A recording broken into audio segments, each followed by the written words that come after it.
Ratchet and Clank: A Crack in Time has one of the best storylines in Ratchet and Clank history. In fact, I would consider it Insomniac's masterpiece. Each time I play, one character has always stuck to me, even several weeks after a playthrough. That character is Alister Azimuth. Alister Azimuth is another Lombax who is actually the Lombax Praetorian Guard and an Elder Councilman for advanced Lombax research. This Lombax was clearly well trusted and loved within the species, trusted enough to be a guard and an elder councilman. Alister was not yet discovered until a character named Lord Vorslon mistakens Ratchet as Alister. Ratchet, of course, does not learn much about him initially, only knowing he is another Lombax. Captain Quark was actually helpful here for once, managing to locate Azimuth for Ratchet on a planet called Torval 4, specifically at an area called Volgrum Pass. Ratchet travels off to Torval 4 to find Alister, and of course getting sidetracked to make repairs on a machine before proceeding to Volgrum Pass. Alister initially does not give Ratchet a friendly greeting, immediately wanting to unalive the poor Lombax the minute he saw him. Alister actually yells at Ratchet, accusing him of using a hologuise and explaining all the Lombaxes were gone. Of course, at this point, Ratchet also believed this because in Tools of Destruction, he wasn't able to find them either. Once Alister and Ratchet quit battling, Alister quickly realizes that he made a mistake and recognizes Ratchet as the son of his best friend, Kaidan. At this point, Ratchet and the player both do not know what has happened to Alister or even the Lombaxes at this point. Alister does explain to Ratchet about his relationship with Ratchet's father, Kaidan, explaining they were best friends who grew up together. According to Alister, Kaidan was one of the smartest Lombaxes that ever existed and was the very first outsider to theorize the existence of the Great Clock. One very important thing Alister says here, at least in my opinion, is that the clock was a crude translation of the runes of Quantos. They specifically say Keeper of Time. Now I am unsure personally if Alister or Ratchet understands what Keeper of Time at this point really means. A clock physically cannot alter time, only keep it. At this point, for Ratchet, Clank is also still missing, and if you remember the final cutscene from Tools of Destruction, Alister actually clears up who the Zoni are in the Guardians of Time and explains that he thinks Clank is at the Great Clock. Of course, Alister helping Ratchet out was a no-brainer. Ratchet can go hit his best friend back, stop Dr. Nefarious from destroying the universe again, and Alister can go use the clock to go back in time and rescue the Lombaxes. Ratchet does ask if his father was the only one who stayed behind when the Lombaxes left, so why didn't Alister go with them? All Alister replies is sometimes the universe has a cruel sense of humor, then brushes off the question by handing Ratchet Kaidan's old hover boots. At this point, I cannot say for sure if Alister was simply upset and dealing with trauma too much to speak about the Lombaxes, or if he was maliciously hiding something. Honestly, I think it's the trauma, and that's simply because I do not see Alister as any sort of villain in the game. Yes, I do know what happens at the very end of the game, and I will get to that, but even still, I never saw this character as a villain. At this point though, Ratchet and Alister both are after the actual villain of this game, Dr. Nefarious, but for different reasons, and I think they are important to note here. Ratchet was after Dr. Nefarious to keep the present time safe and to rescue Clank. Alister was after Dr. Nefarious because he wanted the Great Clock as well. In both cases, I don't think Nefarious was the one they were even after, but it was actually time itself. But why exactly would Alister be after the Great Clock as well? Alister later in the game explains exactly this to Ratchet, and of course, Ratchet demands it out of him. Alister finally admits the reason he did not go with the Lombaxes was because he failed them. Alister gave a young Cragmite, Percival Tachyon, access to the Lombaxes' technology. Kaidan at the time had told Alister that Tachyon was not trustworthy, but Alister gave him access anyway. This was Alister's huge mistake, at least in his mind. Tachyon ended up betraying the Lombaxes and launched a genocidal war against them, killing both Ratchet's parents. All surviving Lombaxes were forced to flee to another dimension as well, while Alister was banished for his crimes. Alister explains to Ratchet that if they can both get to the clock, all of this can be reversed and Ratchet can finally have his family back. Now, this is just me, but I do not hold Alister responsible for any of this.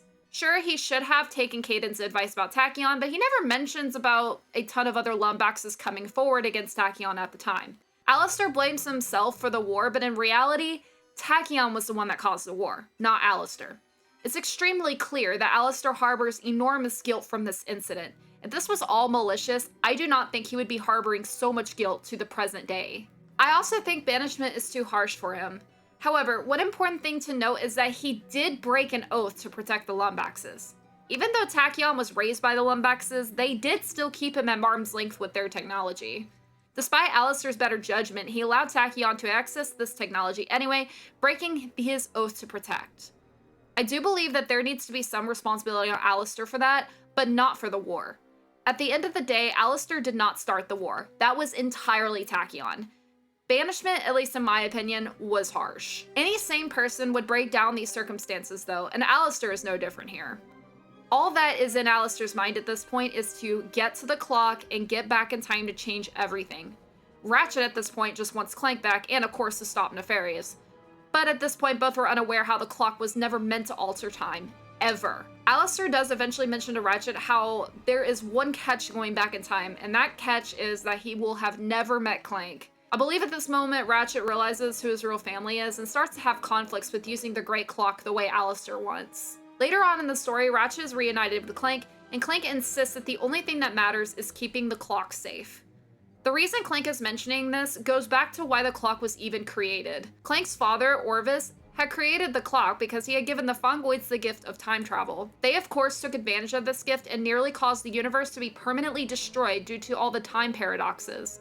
Alister, not knowing this necessarily, tells Clank not to worry about the clock because he will be in full support of taking care of it. Clank still insists against it and sternly warns both of them that the clock is not a time machine. It is only meant to alter time, not keep it. Alister is understandably upset by this and frustratingly flies away in his ship. Without Alister, Ratchet, Clank, and Quark, for some reason, infiltrate Nefarious' base to finally destroy him.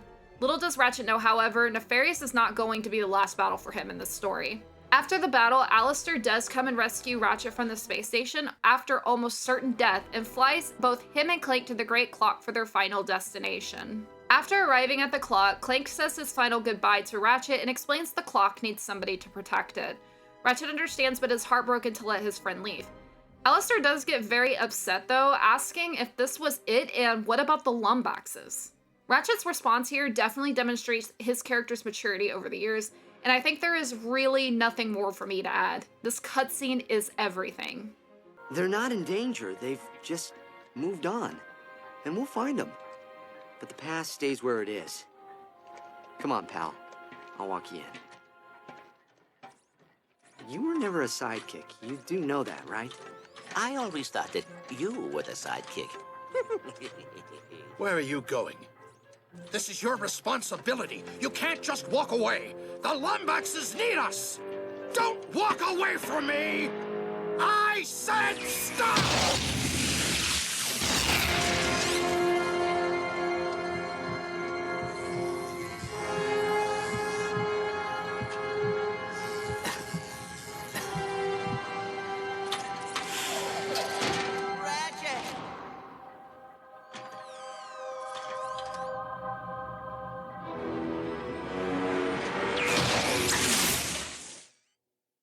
One could frame Alister as a heartless monster here, but I think there is something way deeper going on with Alister. To him, Clank is just a yapping robot. What does he know? The clock has been used as a time machine before, and this is his one and only chance to save his entire race he was meant to protect. I do not believe he wanted to hurt Ratchet at all, but in his mind, Ratchet is not really gone, but Clank will be. All he has to do is get to the chamber and reset the clock. Not only will the Lombaxes be saved, but so will Ratchet. It will be like the present never existed. Clank is left with two options here. Let Alister destroy the universe for what he thinks is right, or risk just a few minutes to rescue his friend. Clank remembers back when the plumber told him, I would not risk any more than 6 minutes. 6 minutes. That's all it took to get Ratchet back without destroying anything. Clank races Alister to the chamber to go back 6 minutes and manages to beat him there. Time is reset 6 minutes previously where Alister had not harmed Ratchet quite yet. Clank soaks in the moment and pushes Ratchet down to prevent Alister from killing him. Ratchet is in disbelief Alister would do such a thing and battles him to protect the clock and the universe. Once the battle is finally over, Alister sees the clock breaking down extremely fast and realizes his mistake. Clank had been right the entire time, but instead of continuing to try, he tells Ratchet to take care of himself and stops the clock from resetting, killing him in the process. Alister, at the end of the day, sacrifices himself and owns up to his mistake. Alister's story is tragic and upsetting, but the fallen hero was never the villain in the game. He paints a picture what can happen to any sane person because of guilt, and how harboring so much of it can cause anyone to make irrational decisions like this. I do not personally blame Alister for what happened to the Lombaxes. He does take some responsibility allowing Tachyon to have access to the technology, but at the end of the day, he was not the one who started the war. He was not the one who killed Ratchet's family, and he was not the one who forced all the Lombaxes to flee. It's a hard truth to accept, but Ratchet is right. The Lombaxes did not disappear. They just moved on. The past stays where it is. Everything has to happen for a reason. Alister's story, although tragic, will always stick to me. Guilt, sadness, and even loneliness can make any sane person make irrational decisions. If Alister has taught me anything, harboring guilt over something that cannot be changed is not mentally healthy. Sometimes it's best to take what circumstances that you are given and make the best of them. I do blame the Lombaxes for banishing him though, and I think this is the straw that broke the camel's back here. Alister deserved demotion and jail time at worst, but not total banishment. I think if they never banished him though, Ratchet would have never been able to find Clank or even stop Nefarious. Despite this being so tragic, Alister is still a hero in this story.